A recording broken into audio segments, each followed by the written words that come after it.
Hi there, I'm Linda and this is Hutton's Valley Permaculture. Right next to me here is my heavily laden apple tree. I'm a bit worried some of the branches are going to break, so I'm going to clear some of these fruits from the tree, even though they're not 100% ripe, they're not too far off.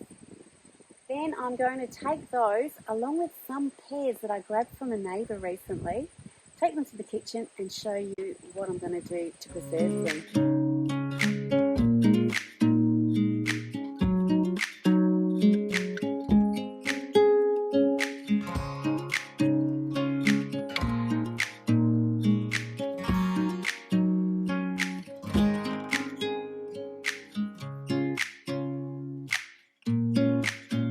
I'm not going to take the net off fully. We're just going to sneak in here and under and leave the net in place until I've cleared all the fruit.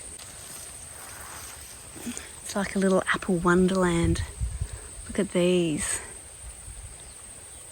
Amazingly abundant, and they're just getting bigger and bigger and bigger. Look at that branch down over there. I'll have to clear quite a few off that and just perhaps leave one in a cluster. Well, one on its own, I should say. It's just bending under the weight, and those ones up there look perfect. So any branches that seem to be holding it up, I will leave. This one here is sort of supported by the netting and the structure I built, so I'll probably leave those for a bit longer. But the ones I'm going to clear are the really obvious ones, like, you know, these branches here. They're really being dragged down. Okay, so I'm carefully going to sneak in here. I don't want to disturb all the fruit too much. See, this branch here is just, it could snap if I leave that much longer. So I'm going to take probably the biggest ones and just give it some relief.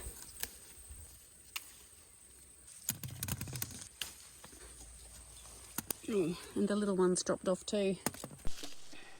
I might take some of these from along here.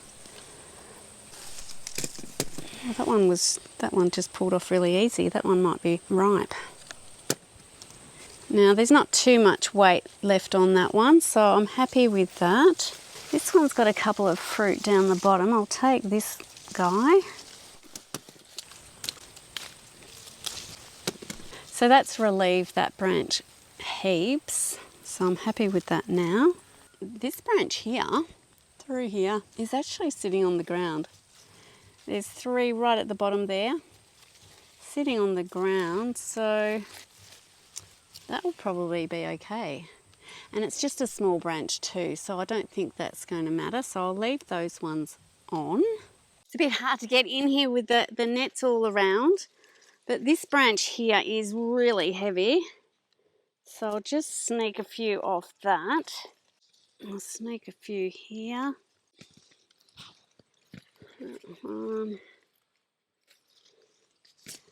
Okay, so I've got a pile there.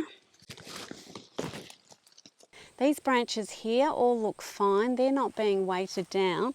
And actually this one here is being supported by the tree itself. So I might leave that. These are all fine. I might just get some off that little branch over there and then deal with that corner, masses of fruit. And pick up the ones I knocked off when I was sneaking through. Hopefully you can see here. Sneak a couple of these. So if they're really ripe, they should just pull off easily. So they're just not quite there yet. But we'll make sure they get there. Oh, that's lifted that branch heaps already.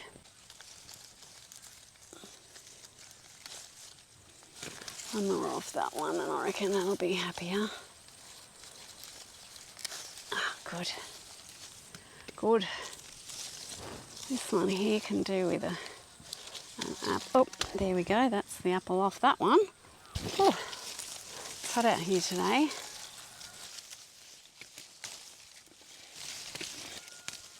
All right, we're nearly there. apple that's fallen off. All right, how's this one going? I reckon I'll just take...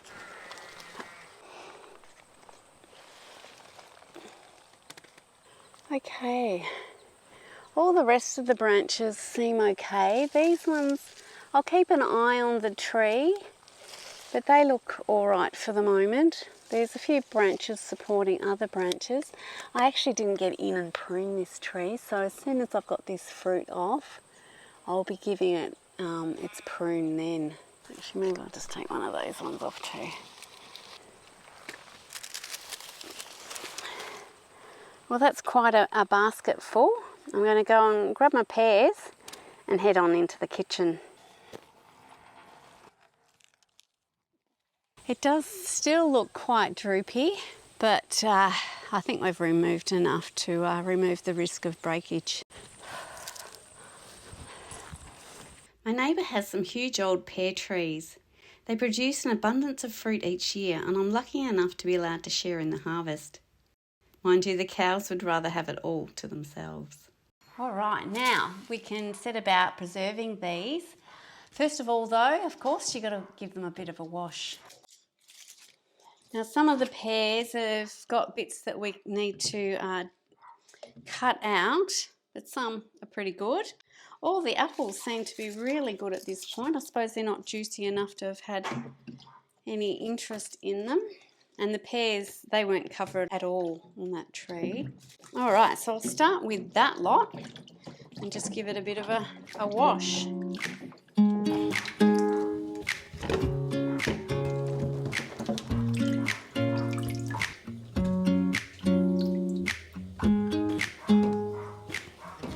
The recipe I'm going to do today is just a dehydrated pear and apple slice. Now I like to use honey, cinnamon and lemon. The lemon will help stop it browning. The honey of course gives a beautiful honey flavour, and the cinnamon really adds to it as well.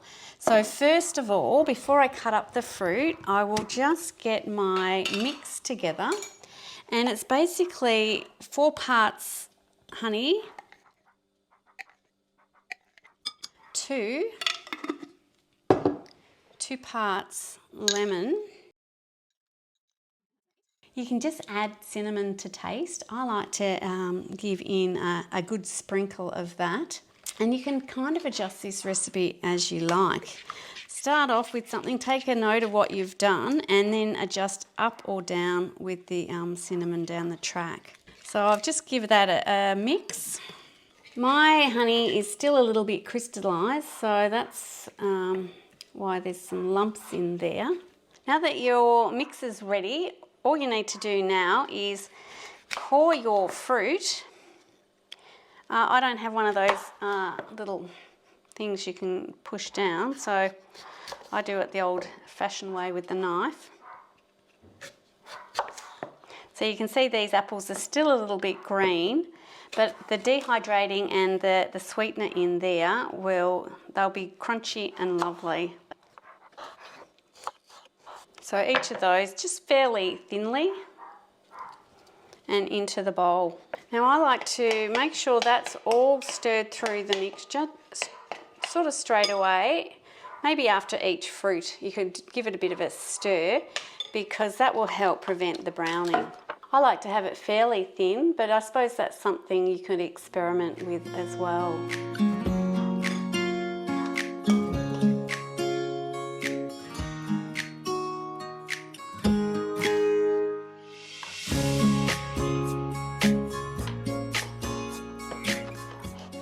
Just if there's any bits where there's been bugs, nice organic fruit will have that. Just cut it out, and the chickens will think that's a bonus.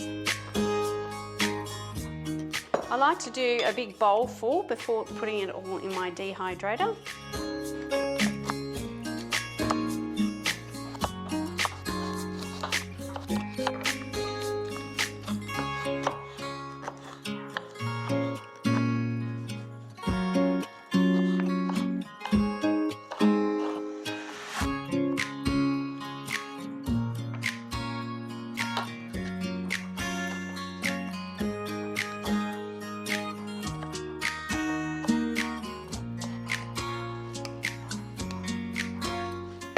Always keep your chicken bowl handy. If you don't have a fancy corer, I just put it on the side like that and slice right through.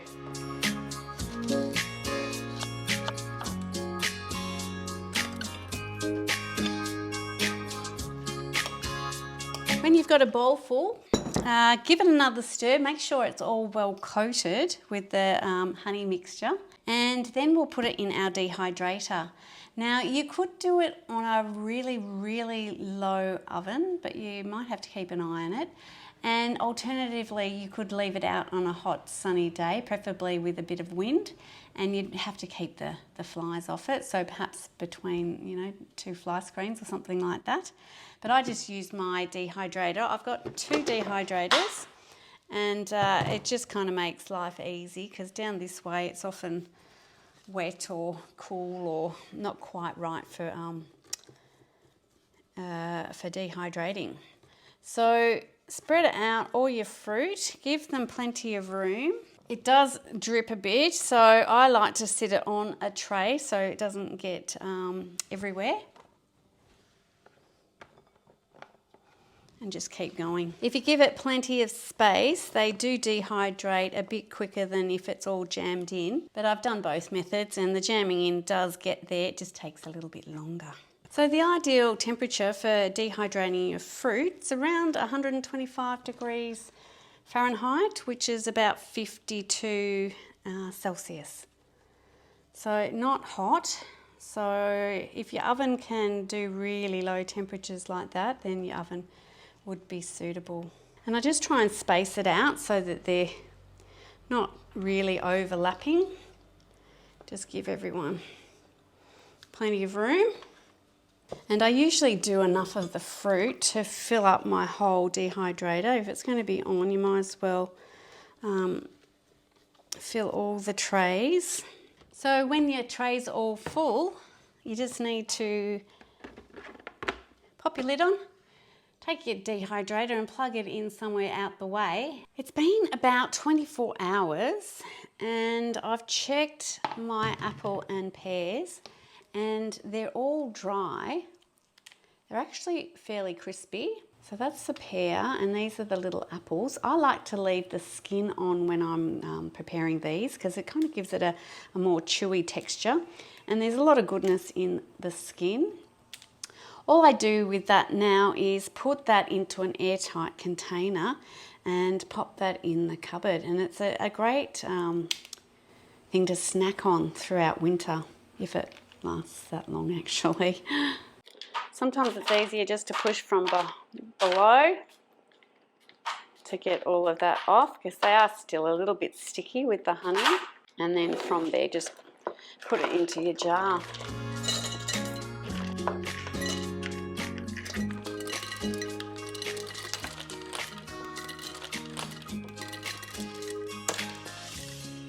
These jars had coffee in them and I got them from my neighbour and they create a really good airtight storage jar for this type of thing. Just another 5 or 6 jars of that to go and I'll be good for winter snacking. Although you really don't want to have too much of this, it is very sweet and probably best to treat it like a treat. I've got more fruit to do, so that's what I'm going to do this afternoon. Fill up my dehydrator again and get some more of this in the cupboard. Well, I hope you've enjoyed seeing my apple harvest and also what I've done with the pears from my neighbour. Thanks so much for watching and bye for now.